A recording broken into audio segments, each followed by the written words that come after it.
AudioJungle.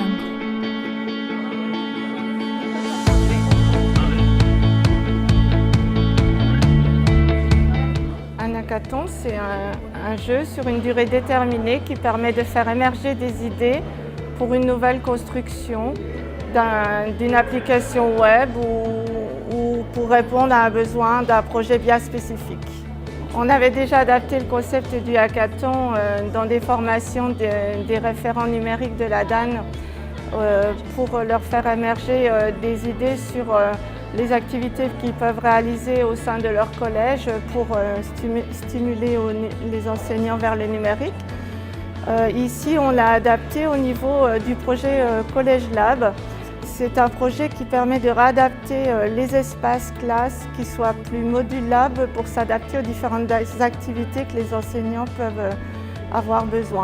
Ça peut être une situation de face à face, ça peut être une situation de groupe, ça peut être une situation de travail en retrait, de réflexion ou tout simplement d'enregistrement de son avec une tablette. Le défi proposé aujourd'hui, c'était de trouver comment aménager une salle classe, l'espace multimédia ou le hall d'activité, comment l'aménager autrement.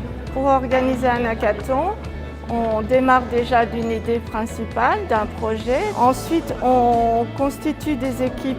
On essaye de faire des équipes mixtes. Nous, ici, on a pris 2 élèves, 2 enseignants de l'établissement ou 2 adultes de l'établissement et on a pris une personne extérieure. Ces personnes extérieures, elles apportent toute leur expérience dans certains domaines ou dans les projets qu'ils ont déjà suivis, un regard neuf. Un hackathon se déroule sur un temps limité, 3 ou 4 heures. Il faut aussi de la convivialité, des bonbons, des boissons. Et il faut laisser place à toute la créativité en amenant du matériel divers. Ça peut être des feuilles, des crayons, du papier, ça peut être du matériel numérique, des tablettes avec des applications diverses.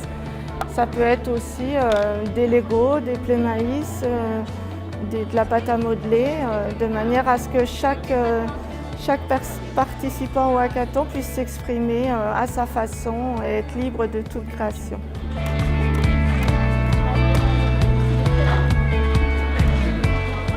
On a voulu regrouper des équipes, qu'elles soient pédagogiques, mais aussi techniques, mais aussi des élèves, des parents d'élèves, de façon à ce que chacun puisse réfléchir sur la finalité de ce projet, la réorganisation d'espaces de travail ou d'espaces accueillants du public. Notre idée, c'était de les accompagner, de les guider, essayer d'organiser les idées qu'ils peuvent avoir, mais ne pas être directifs. C'est-à-dire, ce sont leurs idées, c'est eux qui réfléchissent, qui mutualisent. Donc les accompagner comment, leur donner des conseils sur l'organisation, retravailler les idées, rester bien clair, établir un plan de façon à ce que ça ne parte pas dans tous les sens et qu'on puisse, dans le temps imparti, arriver à une production finale. Le rôle le plus important de l'accompagnateur, c'est d'aider les personnes participantes à développer leur créativité, à s'exprimer et à ne pas se sentir coincées par l'existant, par exemple, ou les contraintes qu'ils connaissent déjà. Et puis pouvoir aussi travailler ensemble, ne pas se perdre, puisqu'on est sur des activités de brainstorming, beaucoup. On peut partir dans tous les sens et il arrive un moment où il va falloir tout recentrer. Et là, l'accompagnateur a un rôle important. Je pense qu'il faut aussi faire attention à l'ambiance de groupe, à l'ambiance de travail. Ça peut arriver qu'une personne prenne le pas sur les autres, au niveau des idées, au niveau des envies, ou de ses objectifs propres. S'assurer que chacun puisse s'exprimer et apporter en toute confiance son opinion.